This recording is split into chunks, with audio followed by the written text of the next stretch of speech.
Good morning. Have a pleasant day. ప్రియ సహోదరి సహోదరుడా, పరిశుద్ధ గ్రంథంలో నుండి ఒక లేఖన భాగాన్ని చదువుకుందాం. ఎఫెసీలకు రాసిన పత్రిక 4:27.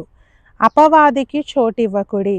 దేవుని వాక్యం స్పష్టంగా చెప్తా ఉంది, అపవాదికి చోటు ఇవ్వకండి, అపవాది మాట వినకండి, అపవాది మాటలకు లోబడకండి అని దేవుని వాక్యం చెప్తా ఉంది. కానీ మన జీవితంలో అపవాదికి చాలాసార్లు చోటిస్తూ ఉన్నాం. ఎలాగా అంటే మనం తీసుకునే నిర్ణయాల మీద. చాలాసార్లు ఏదో గొప్ప వాళ్ళం అయిపోవాలి, వన్ డేలో స్టార్ అయిపోవాలి, నేను ఉన్నత శిఖరానికి ఎక్కేయాలి అని చెప్పేసి అపవాది మాటను విని జీవితాలు పాడు చేసుకుంటున్నాం. ప్రియ సహోదరి సహోదరుడా, నో. ఈ ఉదయకాల సమయంలో పరిశుద్ధాత్మదేవుడు నీతో నాతో మాట్లాడుతూ ఉన్నాడు. ఏమనంటే, మనము అపవాదికి చోటు ఇవ్వద్దు. దేవుని వాక్యానికి లోబడండి, దేవుని మాటకు లోబడండి. కానీ అపవాది ఇచ్చే ఉచిత సలహాలు, నువ్వు ఒక్క రోజులో ఇలా అయిపోతావు, నువ్వు అది చేస్తే ఇలా ధనవంతుడు అయిపోతావు, అలా ఇలా నిన్ను ఒక్కవేళ ఫూల్ని చేస్తూ ఉంటే వాటిని నమ్మకండి.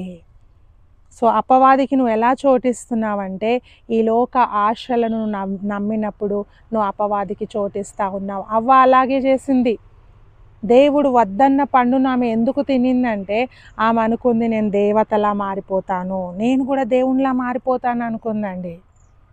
ఈరోజు నీ సొంత ఆలోచనలను నమ్మొద్దు, అపవాది చెప్పే ఆ ఆలోచనలను నమ్మొద్దు.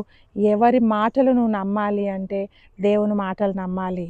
ఎప్పుడైతే నువ్వు అపవాదికి చోటు ఇవ్వకుండా ఉంటావో, అపవాది మాటలకు నువ్వు అటెన్షన్ చూపించవో, నీ జీవితంలో నువ్వు బ్లెస్ అవుతావు. సో దేవుని నిర్ణయాలు, దేవుని విల్ నీ జీవితంలో ఫుల్ఫిల్ అవుతుంది. నిన్ను అనేకులకు దేవుడు బ్లెస్సింగ్గా మారుస్తాడు. ప్రియ సహోదరి సహోదరుడా, take a good decision today. ఈ రోజు నుండి అపవాదికి చోటు ఇవ్వకండి. God bless you.